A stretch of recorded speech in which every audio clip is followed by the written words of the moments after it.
नमस्कार दोस्तों। 1 सितंबर 1939 जर्मनी का डिक्टेटर एडोल्फ हिटलर अपने पड़ोसी देश पोलैंड को इन्वेड करता है, जिससे वर्ल्ड वॉर 2 की शुरुआत हो जाती है। दुनिया का सबसे खौफनाक युद्ध, इसमें करोड़ों लोगों की हत्या होती है, लाखों ज्यूइश लोगों को मारा जाता है कॉन्सेंट्रेशन कैंप्स में, पूरे के पूरे परिवार खत्म हो जाते हैं। इन लाखों में से एक ज्यूइश परिवार था साइमन इवानोविच जेलेंस्की का। ये एक यंग लड़का था जिसके तीनों भाई होलोकॉस्ट में मारे जाते हैं। इसके पिता की भी मौत हो जाती है होलोकॉस्ट। अपने आधे परिवार को मरता देख इवानोविच जेलेंस्की फैसला करता है कि वो हिटलर के खिलाफ लड़ेगा। रेड आर्मी में अपने आप को भर्ती करा लेता है सोवियत यूनियन की। सालों के युद्ध के बाद रेड आर्मी एलाइड फोर्सेस के साथ मिलकर फाइनली हिटलर को हरा देती है 1945 में। 57 गार्ड्स मोटर राइफल डिवीजन के सिपाही इवानोविच जेलेंस्की भी इस जीत का हिस्सा है।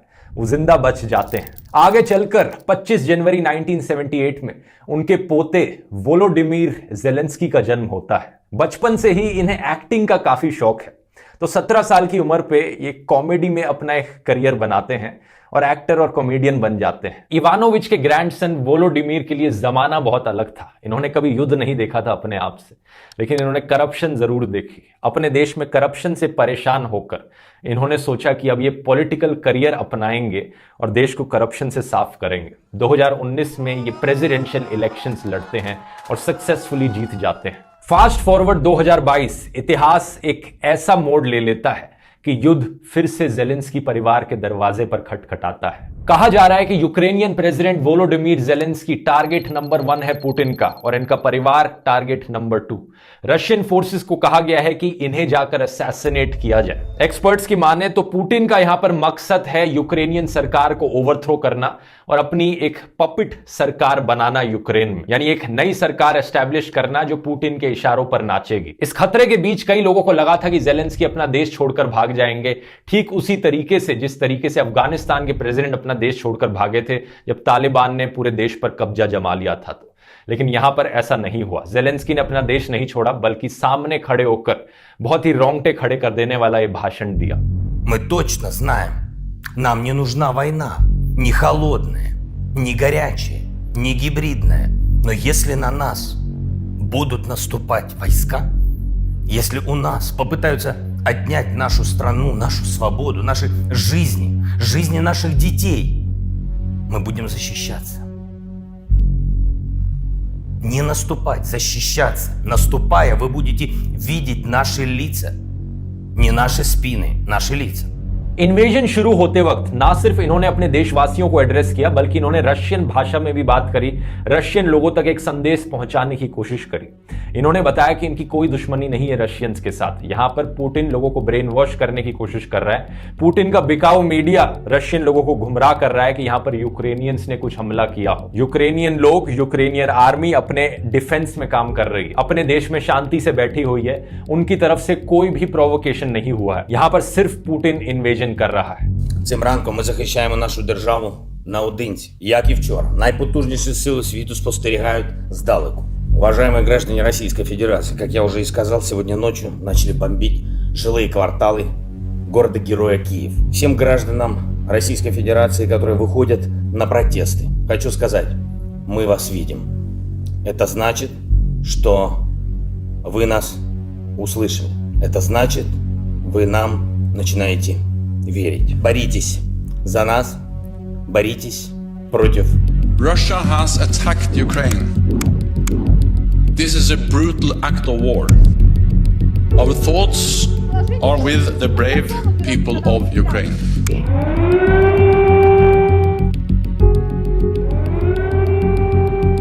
Vladimir Putin just does not think that Ukraine is a state, and he has convinced himself that it is his role to reconstitute what he considers to be historical Russia, including Ukraine.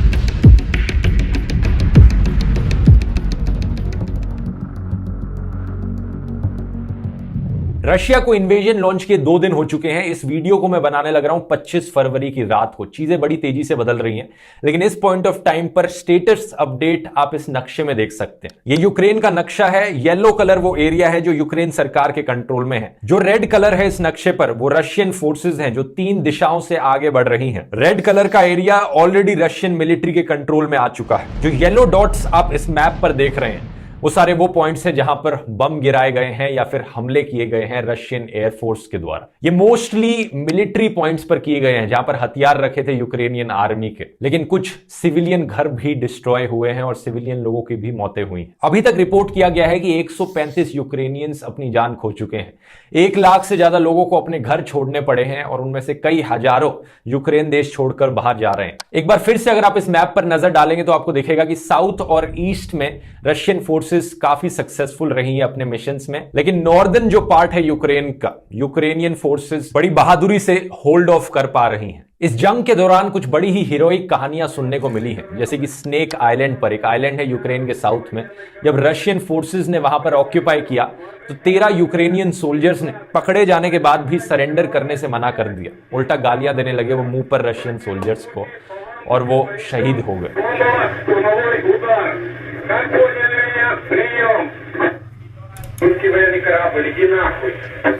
Ukraine की defence ministry ने report किया है कि 6 Russian aircrafts, 2 helicopters और 2 tanks destroy किए जा चुके हैं और 50 रशियन सोल्जर्स अपनी जान खो चुके हैं काउंटर अटैक में। यूक्रेन में देश भर में मार्शल लॉ को इंपोज कर दिया गया है, एक ऐसी स्टेट ऑफ इमरजेंसी जहां पर लोगों की मूवमेंट पर रिस्ट्रिक्शंस लगाई गई हैं। पॉलिटिकल पार्टीज को बैन कर दिया गया है टेम्पररली, नेशनल सिक्योरिटी और पब्लिक ऑर्डर मेंटेन करने के लिए, और पुलिस की जगह अब यूक्रेनियन सोल्जर्स रिस्पॉन्सिबल हैं लॉ को एनफोर्स करने के लिए। साथ ही साथ यूक्रेन ने कहा है कि जो भी आदमी 18 साल से लेकर 60 साल की उम्र के बीच में है वो देश छोड़कर नहीं जा सकता। अब सारे एबल बॉडीड मैन यहां पर जंग के लिए तैयार रहे। 10,000 से ज्यादा असॉल्ट राइफल्स सिविलियंस को दी जा रही हैं, आम जनता में बांटी जा रही हैं राइफल्स और हथियार, ताकि वो अपनी प्रोटेक्शन कर सकें और खुद से खड़े हो सके रशियन आर्मी के खिलाफ लड़ने के लिए। बाकी लोग यूक्रेन के अंडरग्राउंड मेट्रो स्टेशन में शेल्टर ले रहे हैं।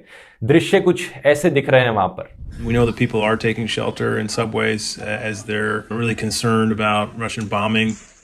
I think what you're seeing in Ukraine now is a near total disruption of daily life. दूसरी तरफ एक बहुत ही सरप्राइजिंग सी चीज हुई रशिया में।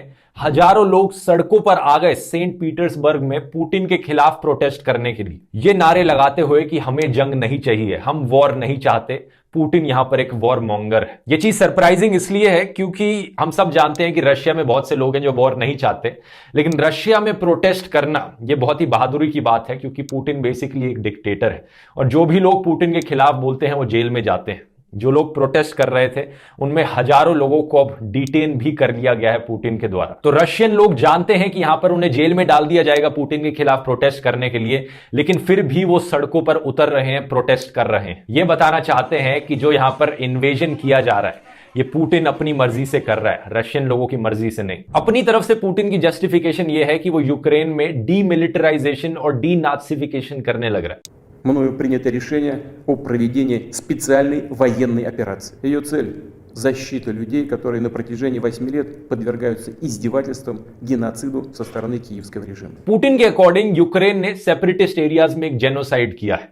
अब इस बात में कितना सच है, ये चीज बिल्कुल भी सच नहीं है। वीडियो के शुरू में मैंने आपको जो कहानी बताई वो जेलेंस्की के ग्रैंडफादर की थी, जो खुद लड़े थे नाजीज के खिलाफ। इनका परिवार खुद ज्यूइश है, ये खुद ज्यूइश है। तो पुतिन जब इन्हें नाजी कहते हैं उसमें कोई सेंस नहीं बनता। पुतिन के खिलाफ प्रोटेस्ट अब दुनिया भर में देखे जा रहे हैं। टोक्यो से लेकर न्यूयॉर्क तक जो रशियन एम्बेसीज हैं उनके सामने जाकर लोग प्रोटेस्ट करने लग रहे हैं। इजराइल में जो रशियन एम्बेसी है तेल अवीव में, वहां पर ढेरों लोग इकट्ठे हुए बैनर्स लेकर Putin is the new Hitler, stop Putin, stop war. Anonymous hacker group जो है, बड़ा ही जाना माना हैकर ग्रुप है, उन्होंने डिक्लेयर किया है कि वो रशिया के खिलाफ अब एक साइबर वॉर छेड़ रहे हैं। कई रशियन वेबसाइट्स को उन्होंने डाउन कर दिया था, इंक्लूडिंग जो रशियन प्रोपेगेंडा चैनल है आरटी करके, उनकी वेबसाइट्स कई घंटों के लिए डाउन चली गई थी इनके हमलों के बाद। गैरी कास्परोव दुनिया के one of the greatest chess players हैं, रशियन है, रशिया में रहते हैं और पुतिन के खिलाफ क्रिटिसिज्म में काफी वोकल रहे हैं। 2007 में जेल में भी जा चुके थे पुतिन के खिलाफ प्रोटेस्ट करते हुए।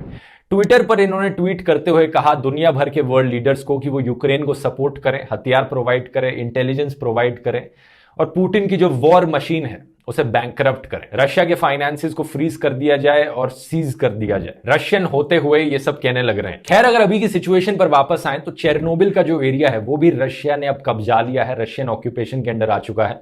आपको याद ही होगा चेरनोबिल, वो फेमस एरिया जहां पर चेरनोबिल डिजास्टर हुआ था। तो जब रशियन ट्रूप्स यहां से मूव कर रहे थे, जो रेडियो एक्टिव डस्ट था वो हवा में उड़ने लग गया, तो उससे जो रेडिएशन थी उस एरिया की, उसमें एक स्पाइक दिखी। इस एरिया को किसी भी बम धमाके से, मिसाइल हमले से बचाए रखना बहुत जरूरी है, क्योंकि अगर यहां पर कोई बम गिराया जाएगा तो जो न्यूक्लियर मटेरियल अभी भी मौजूद है वहां पर, वो पूरे यूरोप में, रशिया में फैल जाएगा। इंडियंस की बात करें तो मिनिस्ट्री ऑफ एक्सटर्नल अफेयर्स का एस्टिमेट था कि करीब 20,000 इंडियन नेशनल्स यूक्रेन में रहते थे। इनमें से करीब 4,000 लोग देश छोड़कर चले गए थे जब रशिया ने अनाउंस किया था कि वो एक मिलिट्री ऑपरेशन लॉन्च करेगा यूक्रेन पर। कुछ हफ्तों पहले इंडियन गवर्नमेंट की तरफ से भी यहां नोटिस आया था कि जो भी इंडियंस वहां रहने लग रहे हैं वो देश छोड़कर बाहर चले जाएं। कुछ लोग कहते हैं कि जो बाकी बचे हुए इंडियंस यूक्रेन में रहने लग रहे थे बहुत ही केयरलेस थे, इन्होंने इस चीज को सीरियसली नहीं लिया, इसकी वजह से अब इन्हें भुगतना पड़ रहा है यहां पर। लेकिन कुछ लोग ये भी कहते हैं कि इन्होंने जो फ्लाइट्स बुक कराने की कोशिश करी थी तो फ्लाइट्स फुल हो गई थी, इन्हें ऑप्शन ही नहीं मिल पाया देश से बाहर जाने का। नतीजा ये कि 16,000 लोग, 16,000 इंडियंस आज के दिन अभी भी इस स्थिति में भी यूक्रेन के अंदर फंसे हुए हैं। फॉरेन सेक्रेटरी हर्षवर्धन श्रृंगला का कहना है कि जो स्लोवाकिया, रोमानिया, पोलैंड और हंगरी में इंडियन एम्बेसीज हैं, वहां से टीम्स आई हैं बाहर रेस्क्यू करने के लिए यूक्रेन बॉर्डर एरियाज पर, और बॉर्डर एरियाज पर मेकशिफ्ट फैसिलिटेशन सेंटर्स भी सेटअप किए गए हैं इंडियन नेशनल्स के लिए। तो जो इंडियंस यहां पर बॉर्डर क्रॉस करने में सक्सेसफुल रहते हैं वो एयर इंडिया की फ्लाइट ले सकते हैं रोमेनियन कैपिटल बुकारेस्ट से या फिर हंगरी की कैपिटल बुडापेस्ट से। यहां पर स्क्रीन पर कुछ इंपॉर्टेंट नंबर्स हैं इंडियन एम्बेसी के कीव में, जिसका इस्तेमाल आपके परिवार के लोग कर सकते हैं अगर वो इस स्थिति के बीच में फंसे हुए हैं। तो इस पूरी सिचुएशन में यूनाइटेड स्टेट्स, नेटो और यूनाइटेड नेशंस की तरफ से कोई डायरेक्ट मिलिट्री रिस्पॉन्स नहीं दिखा है। ढेर सारी इकोनॉमिक सैंक्शंस जरूर लगाई यूरोपियन देशों ने, यूएस ने, साउथ कोरिया ने, जापान ने, ऑस्ट्रेलिया ने, कनाडा ने, लेकिन उसका कोई असर नहीं हो रहा है रशिया पर। उन इकोनॉमिक सैंक्शंस के डर में आकर रशिया ने अपना इन्वेजन यहां पर रोका नहीं। इसलिए कुछ लोग क्रिटिसाइज कर रहे हैं नेटो को और यूएसए को कि वो यहां पर डायरेक्टली क्यों नहीं इंटरफेयर कर रहे अपनी मिलिट्री का इस्तेमाल करके। वो चाहें तो डायरेक्टली अपनी मिलिट्री भेज सकते हैं रशियन मिलिट्री के साथ खिलाफ फाइट करने के लिए। लेकिन दूसरा काउंटर आर्ग्यूमेंट यहां पर यह है कि बाकी यूएस और यूरोपियन देश अपनी मिलिट्री के साथ दोबारा से इंटरफेयर नहीं करना चाहते किसी दूसरे देश की फाइट में, नहीं तो इससे वर्ल्ड वॉर का खतरा बढ़ जाता है। और यहां पर अगर आप कंफ्यूज्ड हैं कि किसे सपोर्ट किया जाए, कौन सी साइड यहां पर सही है, तो एक चीज मैं कहना चाहूंगा जो मैं कई वीडियो से कहता आ रहा हूं कि आपकी सिंपैथी हमेशा आम आदमी के साथ होनी चाहिए, आम जनता के साथ होनी चाहिए, जो कॉमन लोग हैं, चाहे वो यूक्रेनियंस हो चाहे वो रशियंस हो। अपोज हमें यहां पर करना है जंग को, वॉर के अगेंस्ट होना चाहिए, हमें इनजस्टिस के अगेंस्ट होना चाहिए। इस वीडियो को स्पॉन्सर करने के लिए मैं धन्यवाद करना चाहूंगा कुवेरा ऐप का। कुवेरा पर्सनल फाइनेंसिंग के लिए एक बहुत ही बढ़िया ऐप है। फरवरी के महीने में हम सब जानते हैं कि इन्वेस्टमेंट डिक्लेरेशंस का टाइम होता है, टैक्स बचाने के लिए इन्वेस्टमेंट्स करने का टाइम होता है। तो टैक्सेस सेव करने के लिए सबसे अच्छे सोल्यूशंस आपको कुवेरा ऐप पर मिलेंगे। इसके ELSS यानी equity linked saving schemes fund में इन्वेस्ट कर सकते हैं आप कुवेरा ऐप का इस्तेमाल करके, जहां पर आप 46,000 रुपीज तक का टैक्स बचा सकते हैं। इस ऐप पर आपको पर्सनल फाइनेंस प्लानिंग के लिए बढ़िया एडवाइस भी मिलेगा, सब कुछ कंप्लीटली फ्री एंड फेयर है, कोई फोमो नहीं, कोई मिस सेलिंग नहीं। तो कुवेरा एक सेफ स्पेस टू इन्वेस्ट है, लिंक नीचे डिस्क्रिप्शन में मिल जाएगा, जाकर चेकआउट कर सकते हैं। उम्मीद करता हूं वीडियो हमेशा की तरह इंफॉर्मेटिव लगा होगा। बहुत बहुत धन्यवाद।